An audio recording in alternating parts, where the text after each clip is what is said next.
Nosotros en el texto de Nora hemos visto primeramente un tema pues controversial en lo que consideramos en Colombia, comenzando pues con las grandes dicotomías que ha traído lo público y lo privado. Lo público y lo privado en Colombia se ha visto pues representado normalmente en muchas corrientes ideológicas y políticas, ya sean tanto por fijarlo en alguna manera en posiciones de izquierda, derecha, centro, comenzando con lo abierto y lo cerrado. Normalmente lo que se tiene como abierto es el poder de participación de la ciudadanía, de la sociedad civil, tanto en educación, en participación política, en decisiones, en tener una voz. Siempre se ha tenido como esta división de lo que es lo abierto y lo cerrado, que normalmente pues, lo abierto lo representa la sociedad civil y la gente popular, y lo cerrado normalmente son los partidos políticos, la economía privada, los grandes capitales, la gente con un interés particular. Pues creemos que eso se ha generado gracias a este primer concepto de lo público y lo privado. También tenemos la sociedad política y la sociedad doméstica. Pues la sociedad política normalmente es parte también de este grupo cerrado, que normalmente son por decirlo en alguna palabra, las sociedades gobernantes, que son las que tienen el poder, las que cierran el poder, las que cierran la educación y el acceso a esta educación para llegar al poder. Y tenemos la sociedad doméstica, que vendría siendo pues la sociedad civil, que pues normalmente es la que se enfrasca en poder tener estos espacios públicos y poder tener esta participación para pues poder acceder a esta clase cerrada o a esta clase política que normalmente es gobernada por las clases más privilegiadas del país. Y por último tenemos la voluntad general y la voluntad particular. Normalmente la voluntad particular, pues esto es una gran contradicción que vemos en Colombia. Primeramente la voluntad, por decirlo de alguna manera general, debería ser la representada en las clases políticas, en las clases cerradas, ya que pues son ellas las que deberían de representar la voluntad general de los que lo escogen, de los representados. Pero vemos que es totalmente al contrario. La voluntad general más que todo es lo que pues, decanta el pueblo o la sociedad civil en esos momentos, y la voluntad particular normalmente es lo que la clase cerrada, bajo intereses económicos principalmente, trata de pues como abrir una brecha bastante importante entre lo que piensan que es la voluntad particular y la voluntad general. Bueno, complementando un poco a lo que dice el compañero, también es interesante evidenciar que históricamente ha habido una pugna entre lo que la sociedad civil y el Estado ha considerado como público de intervención y privado a dejarla así como está. Históricamente, pues esta pugna se ha visto evidenciada en que ciertos modelos de gobierno han considerado como autoritario que el Estado intervenga en ciertos factores como lo es la economía, por ejemplo, o la opinión pública, o la prensa. Se puede también considerar que ha sido como una exageración por parte de la opinión pública, ya que pues en ciertas partes es necesario que el Estado intervenga ante características de carácter, bueno, valga la redundancia, de carácter público o privado. Por ejemplo, un Estado que limita cómo la globalización afecta en cierta medida la opinión de la gente, ¿sabes? Como por ejemplo que debido a medidas de economía globalizada pues tenga un impacto en una economía de cierto país que no está preparada para una medida que ya funciona en otro país. Es así como el Estado funciona como un filtro para cierto tipo de medidas, limitando el alcance de ciertas cosas que deberían ser públicas. Pues también ya acercándolo un poco más a la medida social de persona en persona, también se puede evidenciar que dentro de lo público hay estamentos de privacidad. Un ejemplo de esto es como se ve que en festivales o en procesiones que deberían ser como eventos públicos hay una privatización cada vez más evidente, ya sea por ejemplo que en Cali, por ejemplo, digamos la Feria de Cali, que se supone que es un festival de tradición que lleva antaño en la ciudad, pues poco a poco se ha visto cómo se privatiza por grandes empresas o por grandes corporaciones. La alcaldía como ente estatal permite esta privatización y se ha llegado a ver cómo pues se cobra por entrar al festival, cómo se limita la visión de este festival. Entonces pues ahí se puede ver como que el Estado en cierta medida como que flaquea y se vuelve irrisoria como la línea que marca lo que es público y privado en todos los estamentos, ya sea tanto jurídico como el compañero lo mencionó, o también en la parte ya social, de persona a persona. Bueno, complementando lo que dijo el compañero,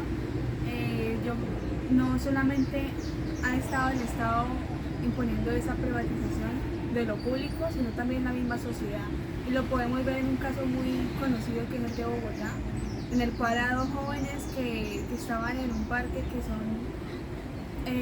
¿cómo se dice? Espacio público. No, ¿cómo se dice? Que son gays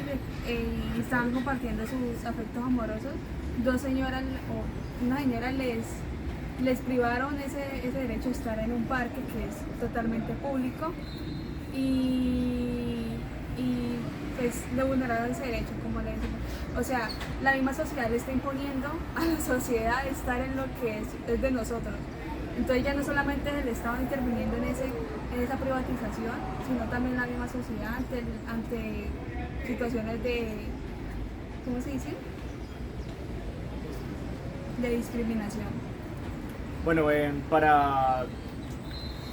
hablando de lo que dice la compañera respecto a que la sociedad a veces interviene en lo que se considera no espacio público, pues yo puedo dar de primera mano, como trabajador de un bar que mi papá y yo tenemos, que nos vemos afectados por la intervención del espacio público y muchas veces por quejas de la misma comunidad, o sea, de la misma sociedad, que nos coarta ese derecho al trabajo a nosotros. Por ejemplo, nosotros para tener un negocio, en el lugar donde lo tenemos, se nos pide uso de suelo, se nos pide cámara y comercio, se nos pide todo ese tipo de mecanismos que el Estado exige para que tu negocio sea legítimo, pero asimismo, aunque tú los des,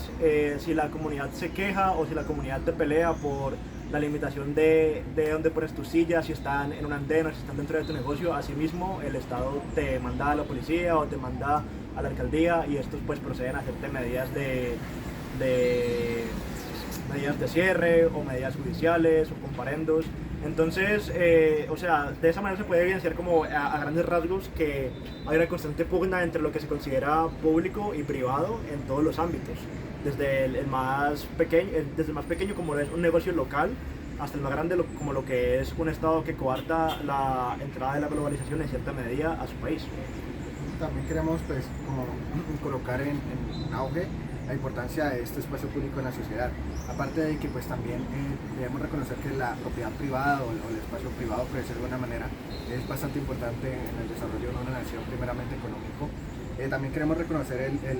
la importancia del espacio público, ya que pues esto genera primeramente un interés particular, por decirlo de alguna manera, en la sociedad civil, que pueda sentirse parte de algo, dueño de algo, que pueda sentirse identificado ya sea con un espacio público, posiblemente con alguna universidad que haga parte, un hospital que lo atienda, que se sienta que es parte de la construcción de la nación o de los bienes de la nación, que es dueño de esa nación. Entonces creemos que el espacio público, pues a pesar de que los dos deben coexistir, tanto el espacio privado y el espacio público, la propiedad privada y la propiedad pública,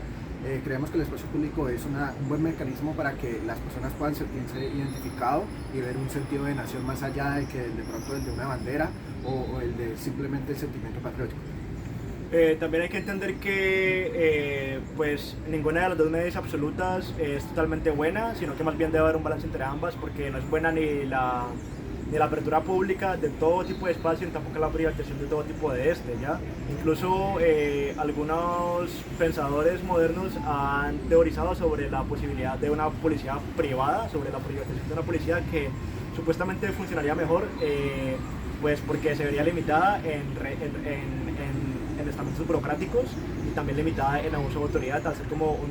organismo privado que está totalmente controlado por cabezas superiores, y no solamente por el Estado, que a veces se ve limitado en otras funciones. Pues también hay que tener en cuenta que esta repartición de bienes públicos, como lo puede ser la salud y la educación, no solamente ha sido por parte del gobierno, sino, o sea, pienso yo mayormente que ha sido por parte de la misma sociedad que se ha manifestado en contra de estas decisiones que son muy burocráticas, por así decirlo, que el Estado se ha enfocado en privatizarlo en beneficio de ellos mismos sin pensar en la sociedad. Entonces, yo digo que por la parte de eso, la sociedad ha sido mayor responsable de todos estos bienes que podemos tener públicamente, como lo de la educación y como lo podemos ver en el caso de los paros de Colombia, en el cual los jóvenes han exigido educación, porque la educación pública en Colombia no es muy buena, que digamos, y necesitamos una mayor contribución por parte del Estado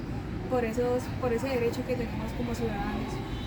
Al contrario de eso, yo sí pienso que el Estado ha hecho un buen actuar, primeramente porque pues históricamente y pues el tiempo, por así decirlo, los medios y casi entrando al estado, a los estados modernos, la figura del Estado ha tenido una gran división con la sociedad civil. Primeramente porque pues, muchas partes de la sociedad civiles no confían en la figura del Estado, ya no se ven con los derechos garantizados ni con el acceso a la participación o a simplemente a ser parte de ese Estado. También lo vemos por lo menos reflejados en las votaciones que por lo menos aquí en Latinoamérica, en los países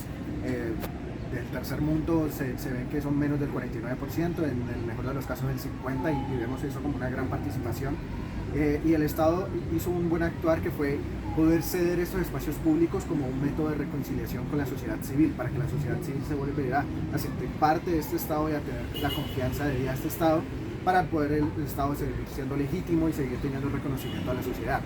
Yo creo que el Estado hizo un buen interés, por decirlo de alguna manera, cogió una buena oportunidad que pues la tenía a la mano y pudo incorporar bien ese acceso público a la sociedad civil para poder volver a tener esa legitimidad que tanto se había perdido en cuestión de la sociedad civil hacia el Estado.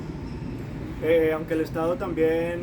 sí es verdad que ha velado porque haya espacios de participación pública más que de los que había antes, también es cierto que